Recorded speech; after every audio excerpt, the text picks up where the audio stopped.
According to the latest report from the Bureau of Labor and Statistics, America's labor force participation rate, which is the percentage of those who either have a job or they're actively looking for a job, has fallen to a 35-year low. My next guest is actively looking for a job. He's having a tough time finding one. Mike Penn is a graduate from Fordham Business School. He recently marketed himself for a job by setting up a stand and handing out free coffee and donuts and his resume in New York's financial district. Mike joins me now. Mike, it's great having you here. It's a pleasure to be here. Thank you. You know, when I first heard your story, I thought, this is so innovative, and it shows an extraordinary level of initiative. You were having problems getting your resume into the hands of people the traditional way of mailing it to them or emailing it to them. So what gave you the idea? I'm going to set up a stand in front of some of these brokerage houses in Wall Street. Yeah, I mean, well, I was just tired of sitting online and getting nowhere, getting placed at the bottom of the stack of the pile. So I decided to get out there and show my face time, you know, get off the couch, get out there, show some initiative, and just show the value that a face brings to a resume instead of just a piece of paper. So I sat outside of Goldman Sachs with a coffee stand, coffee, donuts, and my resume and myself, shook some hands, and had a fantastic day. So you said, here's a donut, here's some coffee. Oh, and by the way, here's my resume if you'd like to hire me. Pretty much. What did people say, and how did they react? Oh, it was a mixed reaction. Some people loved it, some people hated it. You know, Who hated it? Some people who didn't want other people copying it and being outside their office on a daily basis. But at the end of the day, who wouldn't want free coffee and donuts? I would want somebody to copy it every day. Yeah, I was looking to come down there, not to give you a job, but just to get the donuts. Thank you, sir. You've got a master's degree in global management from Fordham University, a very prestigious university. Did you think at the time when you were working on your degree, well, a degree like this from a prestigious university, I'm not going to have that much difficulty getting a job? Were you worried about the job market at the time? At the time, no. When I graduated undergraduate, my main decision to go to graduate school was the value to get a better job, to get a better pay, to have that experience. And when I got out, I was really in shock at how bad the job market was. And I attribute to a three-pronged approach. The first being, you know, the little to no job creation in the economy. The second being the influx of college kids out there, especially master's students. And the third because the average retirement age has increased.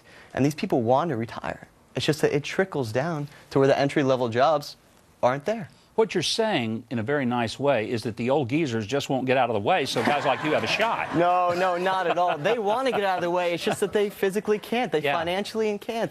And you know what? I believe that they, you know, have a right to stay there as long as they want. They earned it.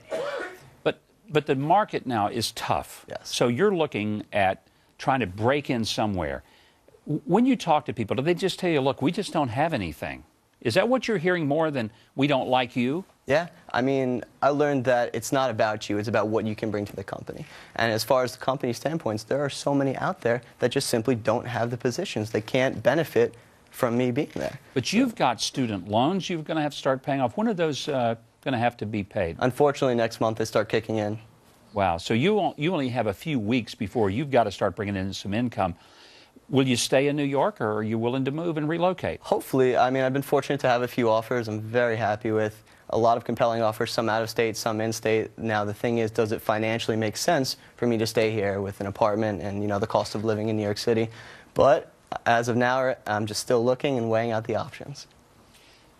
So right now, you would be open to a job offer if some of our viewers out there saying, you know, I like that guy. He's got some initiative and innovative and creative. How can they get in touch with you? Absolutely. You can go to my website, hiremichaelpenn.com, or you can email me. I love it. Or you can email me directly at penn.michael3@gmail.com. You know, there's nothing subtle about that. Hire Michael Penn. I mean, that's just about it. Well, you know, I think it was an incredibly brilliant idea, you know, to say, look, I'm not just going to sit on the couch and wait for somebody to come to me. I'm going to go to the guys. You know, if I were hiring down on Wall Street, I would be looking for that kind of initiative. And I think somewhere across this country, there are people who are. You know, Michael, first of all, I wish you well, because it is a tough market. I feel for every person who's spent the kind of money you've spent to get an education and be prepared, there ought to be something out there for you. And we need to get this economy cranked back. Would you let us know how things turn out? Absolutely. I'd be honored to. Well, we wish you the best. Hopefully by Thanksgiving you're celebrating not only a turkey but a real nice job, and you don't have to eat donuts every day. Sounds great. Thank you so much, Governor. Great to have you, Mike. What a pleasure. Thank you very much. Thank you. Well, Nancy Pelosi says she's never met anyone who was happy with their private insurance plan. So my reaction to that in the quotes of the week is coming up next.